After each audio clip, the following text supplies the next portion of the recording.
Hi, I'm Steve Jones from Newsmag Renfrew. Listen, you can say whatever you want about Olivia Chow, but she is in fact the mayor of Toronto, or at least she was officially as of yesterday, July the 12th, 2023. That being said, though, it hasn't stopped any prominent people in the local right-wing media from taking shots at her unfairly for things that have happened prior to her becoming mayor. So, I mean, people like this are going to find any opportunity they can to sling some crap at politicians who they view as the enemy. And in this case, Olivia Chow is viewed as, well, from the right wing, she's viewed as some sort of socialist lefty who's going to destroy the entire municipal government of the city of Toronto. And I suppose that they're worried about stuff like this because, well, they're right-wing ideologues. So, of course, anyone with a even halfway progressive bent to them is going to seem like a threat to the people that I'm going to call out in this video. So, as far as the right wing goes, fairness and truth-telling are not part and never really have been part of the right-wing playbook. Well, I shouldn't say that, but I mean certainly in the last several years, even going back a decade or two, it seems that the right side of the political spectrum will spare no sacrifice when it comes to telling the truth or telling complete falsehoods in an effort to engage the population and to animate the population, to get them angry, to get them to start having less trust in government institutions and in politicians in general. The whole idea being that if they make the thing look entirely broken, if they make it look entirely messed up and that government is a crisis, then when you elect right-wing politicians, they're going to move in and they're going to, at least according to their ideology, they're going to fix everything up. That almost never happens in history, and so if you want to go back in history and take a look at right-wing ideologues and what they do when they come to power after they get everybody all upset, it's not a pretty sight and often results in war. But of course I'm speaking in the relationships between countries on an international scale, whereas speaking about Olivia Chow, I'm speaking about politics on, in this case, a municipal scale, but this also manifests itself at the provincial and federal levels as well.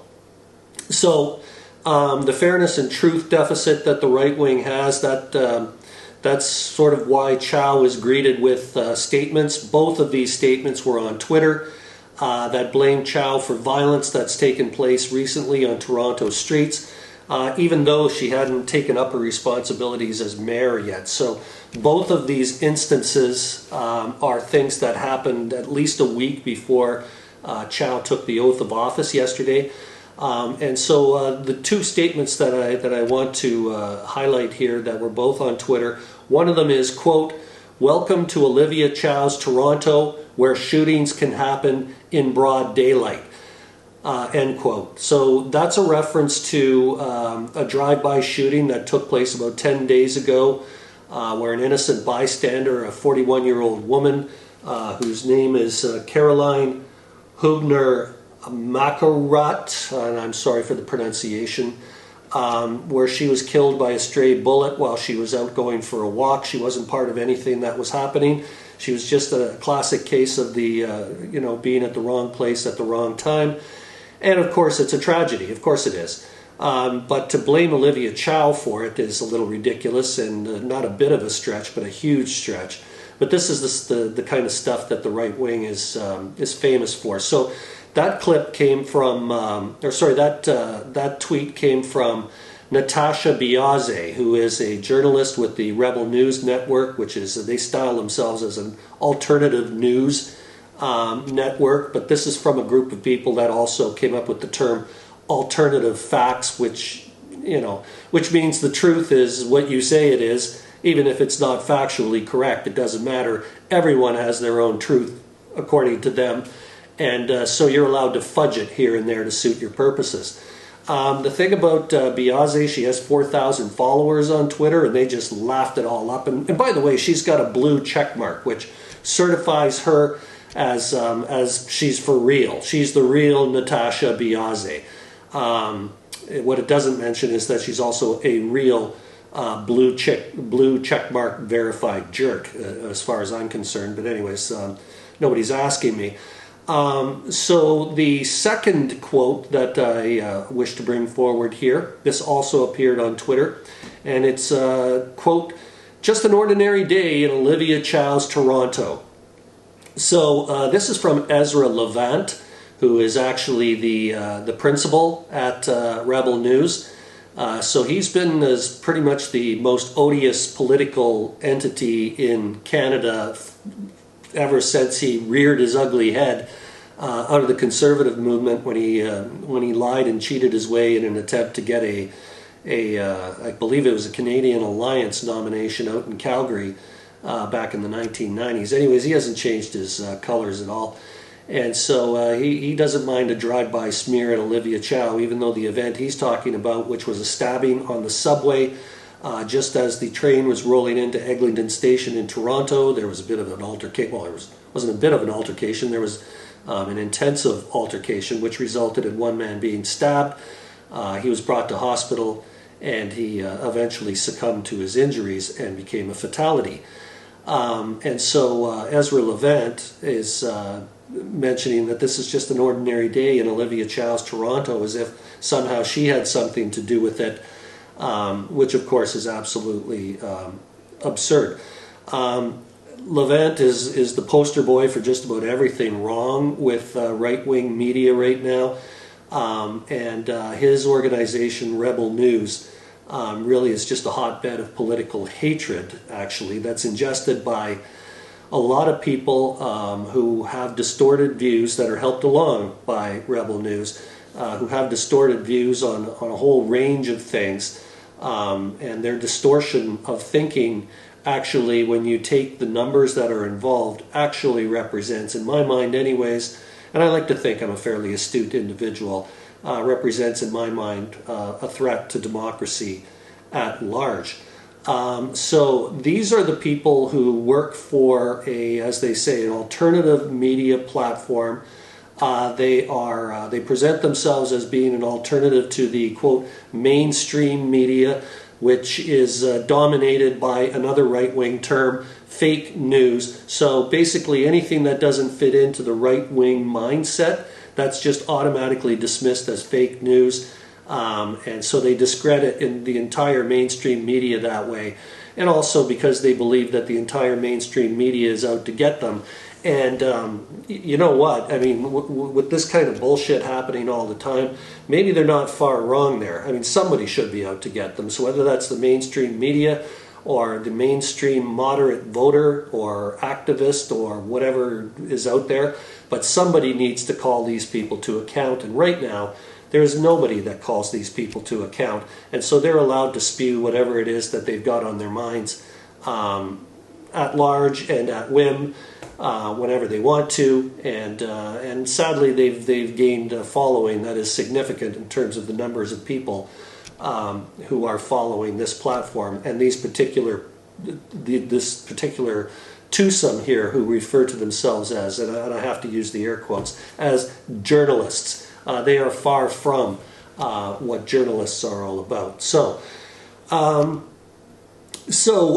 personally, when it comes to Olivia Chow, I know maybe some of you might think that I'm cheerleading for her, and I'm not. I'm not a fan of Olivia Chow, nor am I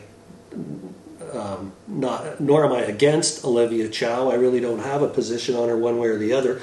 As far as the Toronto mayoral race, I was kind of hoping that Anna Bilal would win. She, of course, was the deputy mayor under John Tory. A consensus builder, somebody who builds bridges to people on all sides of the political spectrum, somebody with a little bit of respect, somebody with a lot of maturity. And I say a lot of maturity because when you compare her to a lot of right-wing type politicians, it's not hard to assign maturity to anyone on the other side of the spectrum. Bilal is a serious politician. I thought she would have made a great mayor for the city. As I said, she was already deputy mayor, and for better or for worse, she received the endorsement of John Tory himself, which probably came a little bit too late to really help her because she really moved up the rankings there in the polls towards the end.